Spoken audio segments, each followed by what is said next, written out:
Hello friends, welcome back. In this video session of air distribution system, my name is Mr. S. V. Kumba, Assistant Professor, Sharad Institute of Technology, College of Engineering, Yadra, Ichalkaranji. Today we will start air distribution in air conditioning system, right? So why do we require air conditioning? What is the air distribution and what is the role of air distribution? Do you know? So air distribution refers to the distribution of air to and from the conditioned space within a building or a space. An air distribution system includes all the subcomponents such as fans, filters, dampers, ductwork, etc. Air distribution system come in a variety of material types, for example fiberglass and galvanized materials. In fact, many different kinds of different may be found in a single distribution system. Air distribution system can be classified according to their pressure. Static pressure is defined as the pressure which air in a duct exerts on the outside wall of ductwork. It is independent of pressure exerted by air due to the motion along with ductwork in the direction of airflow.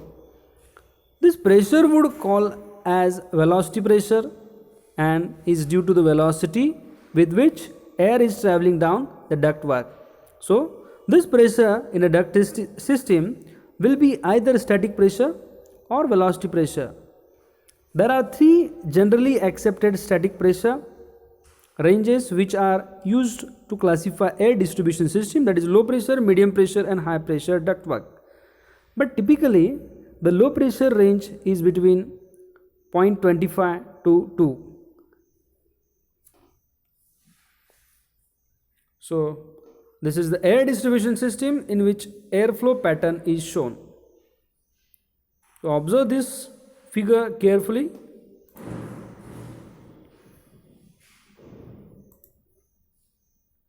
The main objective of air distribution system is to produce proper airflow to the unconditioned space, right? So the conditioned air coming from air conditioning equipment must be properly distributed in the utilized area, which is unconditioned. And conditioned air cannot be directly supplied from air conditioning equipment, but it is allowed to flow with the help of diffuser. The return air from the room is also supplied from the duct. Sometimes return air is exhausted to atmosphere. Successful working of air conditioning equipments needs efficient duct design. Duct design expenses are nearly 50% of the project cost and it is required to minimize.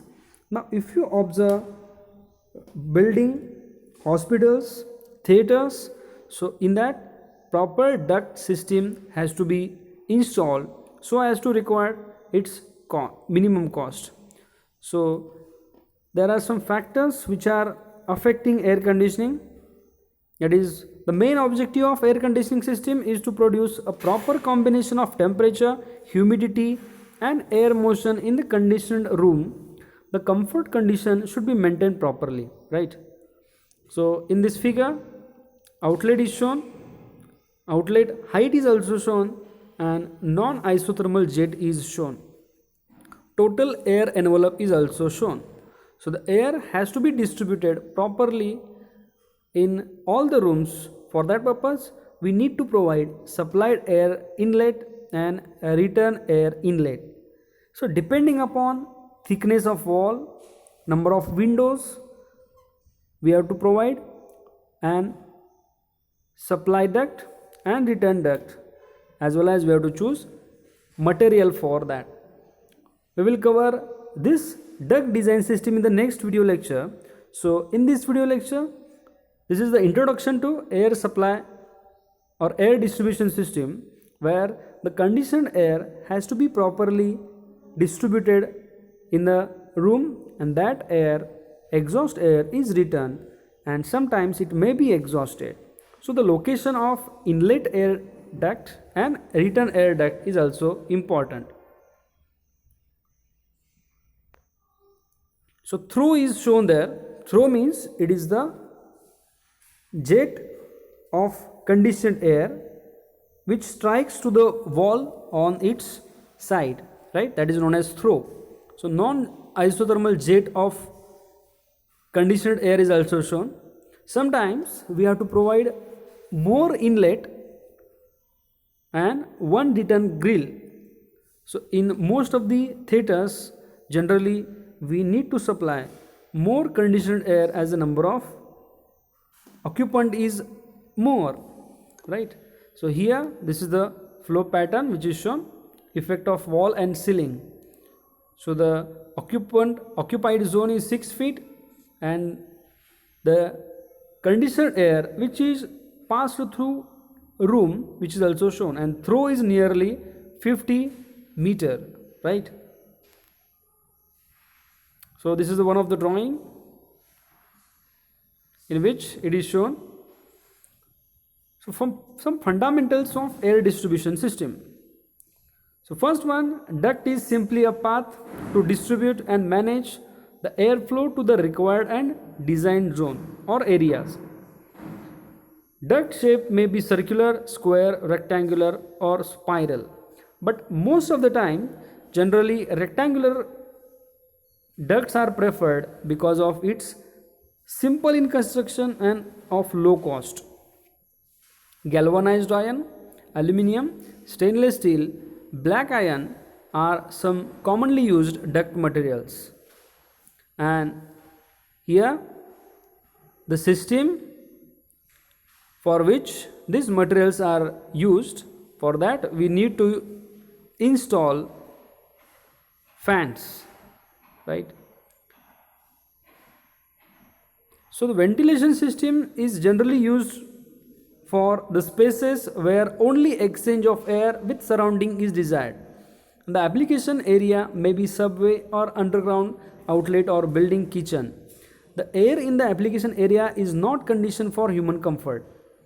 As you might be knowing, natural ventilation and mechanical ventilation. In natural ventilation, air flows automatically, and in mechanical ventilation, we need to use either fan or blower.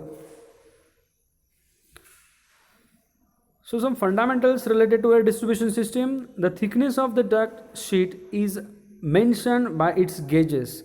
Generally, the thickness of any sheet is measured in terms of gauge. So here also the thickness of sheet which is used is mentioned in terms of gauge. Aspect ratio, that is the ratio of duct width to height, has to be mentioned. That aspect ratio 1:4 is generally advised for duct sizing. The size, shape of the duct will depend on the CFM, available space for ducting and applications, etc.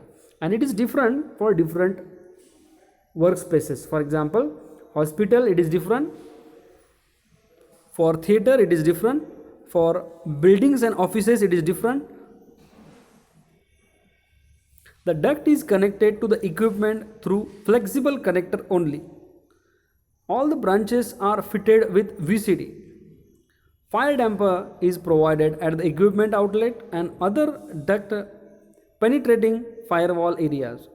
Thermal insulation is done for supply air duct. Acoustic insulation is done for supply duct because it creates more noise. That's why insulation has to be provided.